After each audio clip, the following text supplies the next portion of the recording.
ఏపీలో మున్సిపల్ కార్మికుల సమ్మె కొనసాగుతోంది. సమ్మె నేపథ్యంలో పారిశుద్ధ్యం అస్తవ్యస్తంగా మారింది. ప్రభుత్వం ప్రత్యామ్నాయ ఏర్పాట్లు చేయకపోవడంతో పరిస్థితులు దారుణంగా మారాయి. కరోనాతో పాటు ఇతర అంటువ్యాధులు ప్రబలుతుండటంతో ప్రభుత్వంపై మరింత ఒత్తిడి పెరిగింది. దీంతో సమ్మె చేస్తున్న మున్సిపల్ కార్మికుల సంఘాలతో మరోసారి చర్చలు జరపడానికి ఏపీ ప్రభుత్వం సిద్ధమైంది. కాసేపట్లో సచివాలయంలో మున్సిపల్ కార్మిక సంఘాల ప్రతినిధులతో మంత్రుల బృందం చర్చలు జరపనుంది. రాష్ట్ర మంత్రులు బుగ్గన రాజేంద్రనాథ్ రెడ్డి, ఆదిమూలపు సురేష్ సహా ఉన్నతాధికారులు ఈ చర్చల్లో పాల్గొనున్నారు.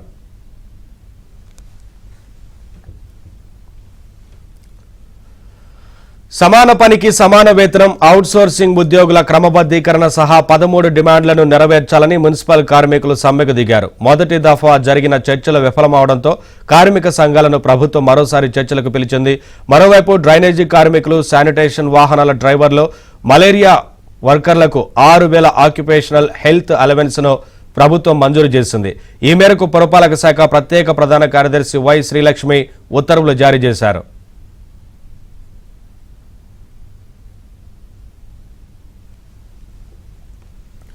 అప్డేట్స్ మా కరెస్పాండెంట్ ప్రసాద్ లైవ్ ద్వారా అందిస్తారు. ప్రసాద్, మున్సిపల్ కార్మికులతో ప్రభుత్వం చర్చలకు పిలిచినట్లుగా తెలుస్తా ఉంది కదా, ఏంటి అప్డేట్స్? నవీన్, రాష్ట్ర వ్యాప్తంగా తమ మున్సిపల్ కార్మికులు, కాంట్రాక్ట్ కార్మికులు సమ్మెబాట పెట్టారు. ముఖ్యంగా తమ న్యాయమైన డిమాండ్లు పరిష్కరించాలంటూ కూడా వారు అనేక సందర్భాల్లో విజ్ఞప్తులు చేసిన పరిస్థితి. అయితే ప్రభుత్వం నుంచి సానుకూలంగా స్పందన రాకపోవడంతో ఈ సమ్మె చేపట్టినట్టు కూడా ఇప్పటికే ప్రకటించారు.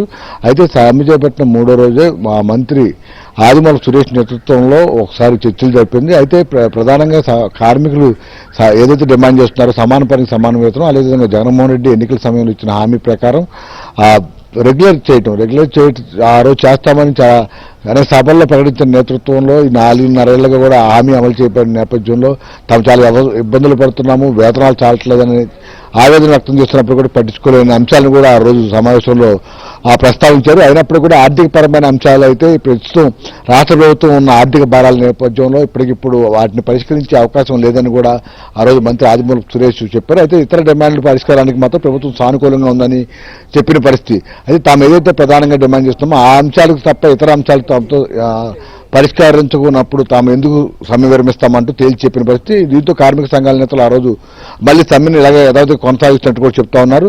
అయితే ఇప్పటికే 10 రోజులుగా వస్తున్న నేపథ్యంలో ఈ ఒకవైపు రాష్ట్ర వ్యాప్తంగా కూడా అనేక రహదారులపై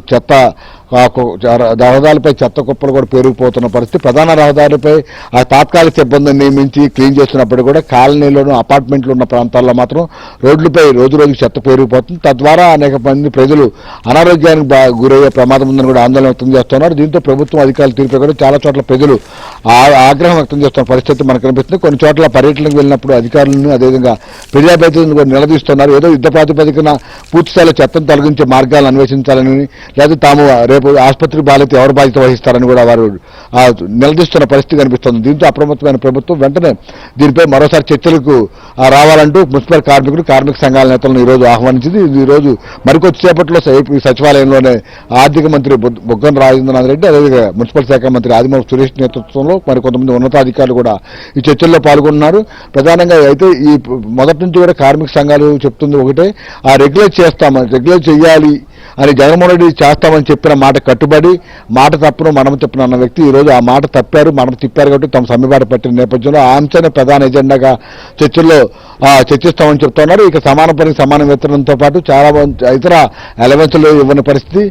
ఉదయం నుంచి రాత్రి వరకు కూడా మురికి వాడల్లో, మురికి కోపాల్లో పనిచేస్తూ ఇళ్ల ముందు మన శుభ్రాన్ని మొత్తం ఇంటి శుభ్రాన్ని మొత్తం రోడ్లపై ఉన్న అన్ని రోడ్లు శుభ్రం చేస్తూ వారు మాత్రం ఆ మురికి కంపులోనే బతకాల్సిన పరిస్థితి ఉందని, ఇటువంటి నేపథ్యంలో అటువంటి వారికి జగన్మోహన్ రెడ్డి ఇచ్చే వేతనాలు ఇదేనా అని కూడా వారు ప్రశ్నిస్తున్నారు. ఈరోజు చర్చల్లో మాత్రం ప్రధానంగా 2 అంశాలు ప్రస్తావిస్తామని కూడా కార్మిక సంఘాల నేతలు చెప్తున్నాయి.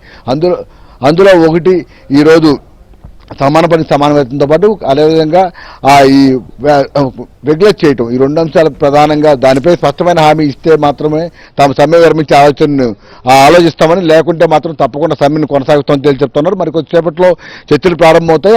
మధ్యాహ్నానికి ఈ చర్చలపై స్పష్టత వచ్చే అవకాశం ఉంది. Naveen, right, thank you Prasad.